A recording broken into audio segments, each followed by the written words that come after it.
एक बार एक गांव के सेठ जी के यहाँ एक दोस्त विदेश से उनसे मिलने आया। अब दोस्त बहुत सालों के बाद आया था, इसलिए उन्होंने एक रोलेक्स की घड़ी उपहार के तौर में सेठ जी के लिए लाई। सेठ जी ने जब ये घड़ी देखी तो लेने से इनकार कर दिया और उसने कहा कि यार ये तो बहुत महंगी घड़ी है, मैं इसे गिफ्ट के रूप में बिल्कुल नहीं ले सकता। लेकिन दोस्त ने कहा यार मैं बहुत सालों के बाद आया हूँ और तुम्हारे लिए कुछ उपहार लाया हूँ, तो इसे लेने से इनकार मत करो। अब वो दोस्त कुछ दिन गांव में रहा और उसके बाद विदेश वापस चला गया।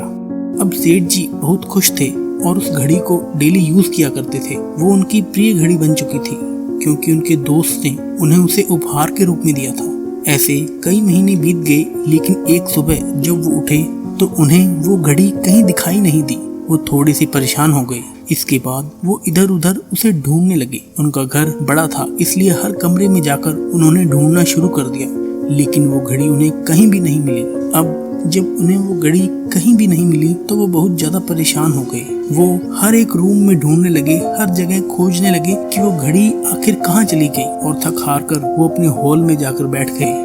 थोड़ी देर दुखी बैठने के बाद उन्होंने घर के बाहर की ओर देखा। बहुत सारे बच्चे उनके ग्राउंड में खेल रहे थे। उन्होंने एक तरकीब लड़ाई कि मैं इन बच्चों को थोड़ा सा लालच देता हूँ और घड़ी को ढूंढने के लिए कहता हूँ, शायद इससे वो घड़ी मिल जाएगी। उन्होंने सारे बच्चों को एकत्रित किया और अपने पास बुलाया और कहा कि जो भी बच्चा मुझे घड़ी ढूंढ कर देगा मैं उसे 100 रुपए दूंगा। अब सारे बच्चे बहुत ही उत्साहित हो गए और उस घड़ी को ढूंढने में लग गए।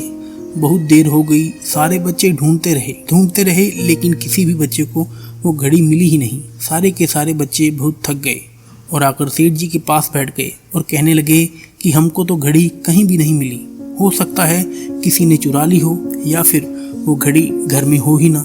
अब सेठ जी और परेशान हो गए और सोचने लगे कि किसने चुराई होगी मेरी घड़ी, आखिर गई कहाँ मेरी घड़ी। अब इतने में एक छोटा सा बच्चा बाहर से खेलते हुए आया और सभी को परेशान देखते हुए कहा कि क्या हो गया, तुम लोग खेल क्यों नहीं रहे हो। एक बच्चे ने कहा कि सेठ जी की बहुत महंगी घड़ी गुम हो चुकी है, वो घर में ही शायद कहीं है, लेकिन किसी को मिल नहीं रही है, या हो सकता है किसी बच्चे ने या किसी व्यक्ति ने उसे चुरा लिया हो। सेठ जी बहुत देर से परेशान हैं, लेकिन उनको वो घड़ी नहीं मिल रही। अब लड़के ने कहा कि इतनी सी बात, यदि घर में घड़ी हुई तो मैं उसे जरूर खोज निकालूंगा। सारे लोग आश्चर्यचकित हो गए और कहने लगे कि तुम तो अभी अभी आए हो, हम तो कितनी देर से घड़ी को ढूंढ रहे हैं, हमें नहीं मिली तो फिर तुम्हें कैसे मिल सकती है। और इस घड़ी को खोजने के लिए तो सेठ जी ने 100 रुपए का इनाम भी रखा है, यदि तुम इस घड़ी को ढूंढोगे तो वो इनाम तुम्हें मिल जाएगा। लड़के ने कहा कि मैं बहुत आसानी से ही घड़ी को ढूंढ दूंगा, लेकिन इसके लिए मेरी एक शर्त है, उस शर्त को तुम सबको मानना होगा। सभी ने कहा कि ठीक है, क्या शर्त है बताओ। उस लड़के ने कहा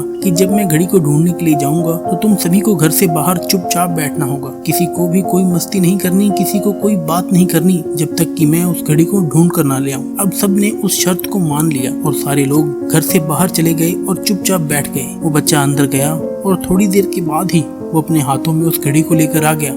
अब सारे लोग आश्चर्यचकित हो गए कि इस छोटे से लड़के ने इतनी जल्दी इस घड़ी को कैसे ढूंढ लिया। कुछ लोग तो ये भी सोचने लगे कि इस लड़के के पास तो ये घड़ी नहीं थी, लेकिन सेठ जी तो बहुत खुश थे कि वो घड़ी उन्हें मिल चुकी थी। अब सेठ जी ने पूछा कि यार तुम तो अभी अभी आए हो और इतनी जल्दी इस घड़ी को तुमने कैसे ढूंढ लिया।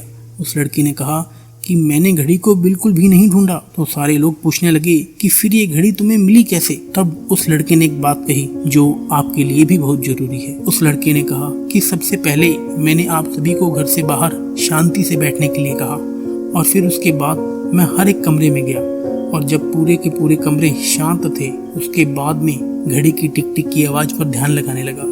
हर कमरे में गया, लेकिन एक कमरे में जाकर जब मैंने देखा कि अलमारी के पीछे से मुझे बहुत ही धीमी स्वर में टिक टिक की आवाज आ रही थी, और जब मैंने हाथ डाला तो मुझे ये घड़ी वहाँ मिल गई। क्या आपको कुछ बात समझ में आई? हम भी अपने जीवन में घड़ी को ढूंढने में लगे रहते हैं, लेकिन वो हमें नहीं मिलती। हम भी कई बार अपने लक्ष्य को ढूंढने में लगे रहते हैं, लेकिन वो हमें नहीं मिलता। हम परेशान होते रहते हैं, अपने जीवन को व्यर्थ में ही गुजारने लगते हैं, लेकिन हम ये नहीं सोचते कि हमें घड़ी ढूंढने की बजाय घड़ी की टिक टिक पर ध्यान देना चाहिए। यदि हमें घड़ी की टिक टिक मिल गई तो हमें अपनी घड़ी बहुत ही आसानी से मिल जाएगी। सफलता को, लक्ष्य को प्राप्त करने के लिए जो छोटे छोटे प्रयास हमें करने चाहिए उनको टिक टिक की तरह समझना चाहिए। इसलिए आप घड़ी पर ना ध्यान देने की बजाय घड़ी की टिक टिक पर ध्यान दें, ताकि आपका जीवन सफल हो जाए, आप अपने लक्ष्य को जल्दी से जल्दी हासिल कर सके। दोस्तों, ये कहानी आपको कैसी लगी कृपया अपने कमेंट के द्वारा हमें जरूर बताएं। अगर इस कहानी से किसी का भी भला हो सके तो ये वीडियो उस तक जरूर पहुंचाएं। मैं मिलूंगा आपसे अगली इसी तरह की वीडियो के साथ। तब तक के लिए जय हिंद, जय भारत।